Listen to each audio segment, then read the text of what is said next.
Bienvenidos, señores estudiantes, a una nueva clase. En esta clase correspondiente al tercer mes estaremos tratando sobre un tema muy importante, el cual es la filosofía aristotélica. Bueno, iniciemos. Voy a compartir pantalla para poder comenzar con la clase.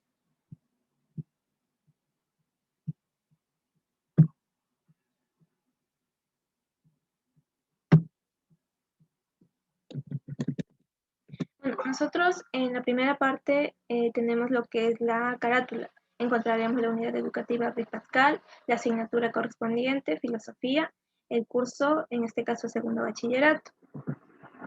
Nosotros aquí nos centraremos en lo que es el tema general, abarcar un poco un poco más resumido sobre lo que es la filosofía aristotélica.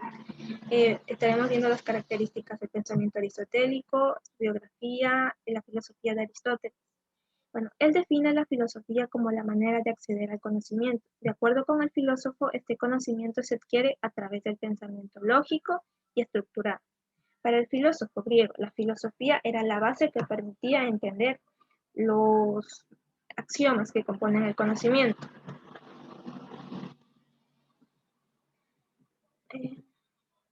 Nosotros vamos a ver voy a explicar un poco sobre lo que es la historia de la filosofía de Aristóteles. Así, de la misma forma también había otros exponentes. Por ejemplo, en los diálogos de Platón encontramos problemas lógicos relacionados con la metafísica, ya que él decía que esto y la ética tenían una relación.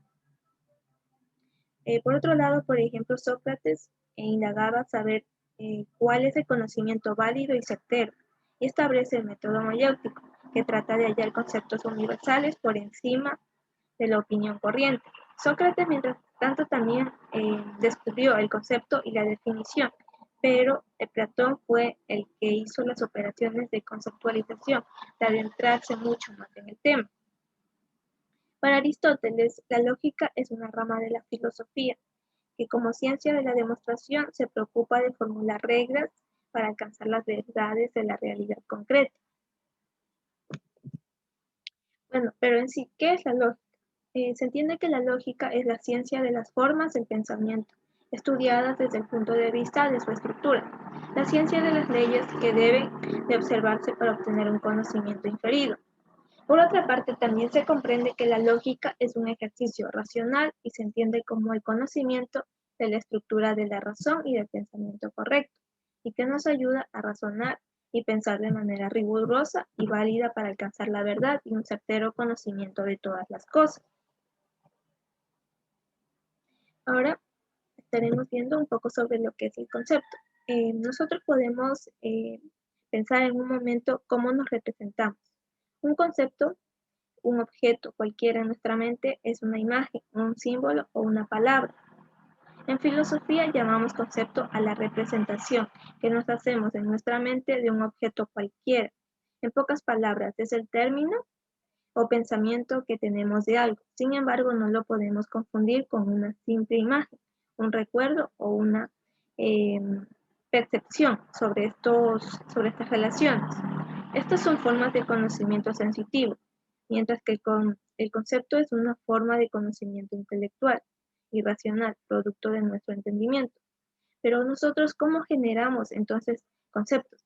Primeramente, captamos mediante los sentidos al objeto en sí, en nuestra mente y convertirlo en un concepto, que luego nos servirá de materia prima para elaborar nuestro juicio. En una forma más resumida, nosotros podemos decir que el concepto es una construcción mental básica del razonamiento humano, es decir, una proyección mental que nos permite comprender, clasificar y comunicar nuestras experiencias. Aquí tenemos lo que son los tipos de conceptos, por su perfección, por su extensión y por su exactitud. Al momento de hablar de los conceptos por su perfección, entendemos que pueden ser claros u oscuros. Claros son aquellos conceptos de uso cotidiano que no requieren ser explicados. Por ejemplo, podemos decir una casa, un carro, un perro. No necesita mucha lógica, mucho pensamiento, porque es algo que nosotros ya a simple vista podemos deducir el concepto de ello, de cualquier objeto. En cambio, que los conceptos oscuros no se usan con frecuencia y necesitan una explicación. Por ejemplo, ápice o palabras que naturalmente algunas personas desconocemos. Por su extensión, ya pueden ser universales, particulares o singulares. Los universales son aquellos conceptos que se refieren a un todo, como todos los seres humanos, podemos decir todas las galaxias. Particulares, en cambio, son los conceptos que denotan una particularidad, como algunos seres humanos, un grupo de personas en una escuela, entre otros. Mientras que los singulares son objetos que se refieren a un solo objeto. Por ejemplo, un gato, un lápiz, por su exactitud. Pueden ser unívocos, análogos o equívocos. Los unívocos se refieren a un solo concepto, por ejemplo, lápiz o cuaderno. Los análogos se parecen por su forma o función. Por ejemplo, portero, que puede ser el cuidador de un edificio, o puede ser doctor, que es el que ejerce la profesión de la medicina. Mientras que los equívocos se aplican a todos los objetos diferentes. Por ejemplo, muñeca, que puede ser la parte de la mano, pero también el juguete o la radio. Asimismo, también tenemos lo que es votar. Cuando decimos que hay elecciones, nosotros vamos a votar, o cuando estamos votando alguna basura, esos son los equívocos. También tenemos lo que es la definición. Se refiere a que es una proposición que trata de exponer con claridad y exactitud las características específicas y diferenciadoras de algo material o inmaterial. Aquí consiste en delimitar, precisar y aclarar brevemente las notas esenciales de un concepto o la significación misma del término. Nosotros tenemos algunos tipos de definiciones para los conceptos. Nosotros, por ejemplo, para diferenciar lo que es el concepto y la definición,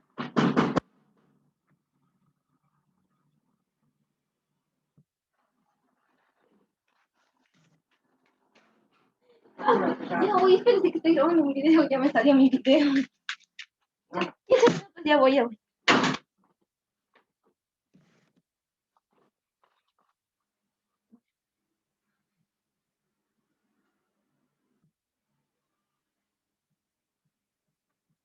Bueno, nosotros para poder diferenciar lo que es un concepto de la definición, tenemos que entender que la definición es exacta y precisa, mientras que el concepto es un juicio, opinión o idea hecha de manera global y sin precisar. Por ejemplo, tenemos lo que podemos decir el concepto de un celular. A simple vista lo vemos en una tienda y podemos pensar es muy costoso por ver el precio que es muy elevado, mientras que si lo definimos sería, por ejemplo, este celular tiene una cámara de 10 megapíxeles, doble chip y una memoria de 8 gigabytes. Nosotros podemos en ese momento ya estar definiendo las características del objeto, del cual ya antes habíamos conceptualizado. Vamos a ver también qué es el razonamiento. Un razonamiento, en definitiva, es un proceso mental que implica la aplicación de la lógica. A partir de esta clase de razonamiento se puede partir de una o de varias premisas para arribar a una conclusión que puede determinarse como verdadera, falsa o posible. Por ejemplo, si partimos como premisas de los siguientes juicios: si llueve, entonces me mojo, y llueve. ¿Pero qué podemos concluir? Evidentemente que me mojo. Eso es un razonamiento lógico. Tenemos los principales tipos de razonamiento, el cual son razonamiento deductivo, razonamiento inductivo y razonamiento mediato. En el razonamiento deductivo nosotros podemos decir que es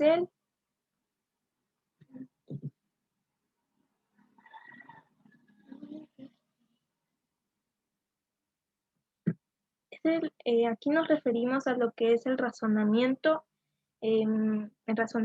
que obtiene por decirlo así, un juicio particular o a partir de una verdad universal o más general. Ejemplo, todo hombre es mortal. Por lo tanto, algún día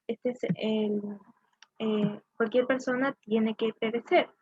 Entonces, nosotros al momento de hacer eso, estamos hablando del razonamiento inductivo, mientras que el razonamiento deductivo viene de lo que es un razonamiento también de juicio universal.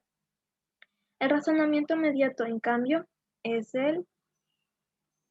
Es aquello que pasa de una verdad conocida a otra desconocida, sin intermediarios. Por ejemplo, ningún hombre es árbol, en este caso nosotros podemos ya deducir que es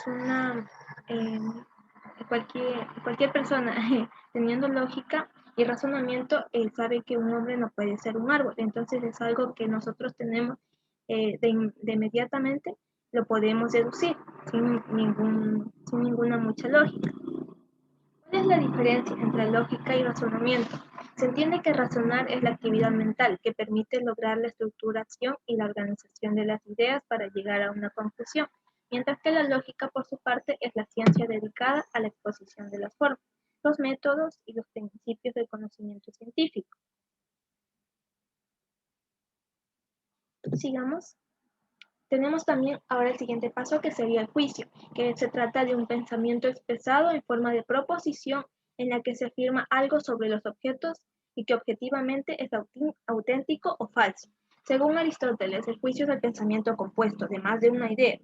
Aquí tenemos lo que son elementos del juicio. Tenemos el sujeto, que es el concepto de quien se habla, de quien se afirma o se niega algo. El elemento relacionador y el predicado, lo que se dice del sujeto.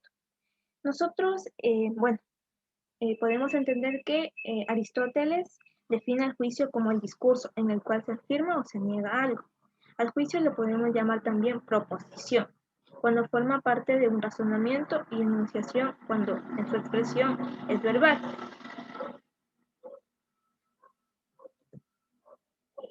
Nos habla también sobre lo que es la verdad, la validez y la solidez. Dentro de la lógica, estos tres conceptos ocupan un lugar fundamental y se distinguen de una manera rigurosa del otro. La validez se refiere a la forma en que una conclusión ha sido inferida a partir de sus premisas. Vale decir que tiene que ver con la forma en que están organizadas las proposiciones, es decir, las premisas y la conclusión, y los términos que componen cada una de ellas, mientras que la verdad se predica de las proposiciones y no del argumento o razonamiento, es decir, se refiere así a las premisas y la conclusión concuerdan con los hechos. Cuando las premisas de un argumento son verdaderas y la conclusión se refiere de manera válida a partir de ellas, se dice que el argumento es sólido. Por ejemplo, nosotros en un argumento podemos decir que Kant es un filósofo. Hegel es un filósofo, por lo tanto Kant y Hegel son filósofos. Aquí no podemos tener la verdad y la validez y la solidez porque antes no habíamos hecho nosotros las relaciones de conceptos. Por último, tenemos lo que son las ciencias formales y las ciencias prácticas. Las ciencias formales son la lógica y las matemáticas, ya que trata de objetos ideales. Antes que no se encuentran ni en el espacio ni en el tiempo, están sometidas a la relación de implicación. Estos objetos ideales son obtenidos por una abstracción de la realidad. Por ejemplo, los números naturales pueden ser generados al comparar conjuntos diversos en otros aspectos. Así, cuando la matemática dice 1 menos 1 es igual a 0, no se preocupa si tengo una manzana o si me la como y no me queda nada, pues lo que importa son los entes ideales.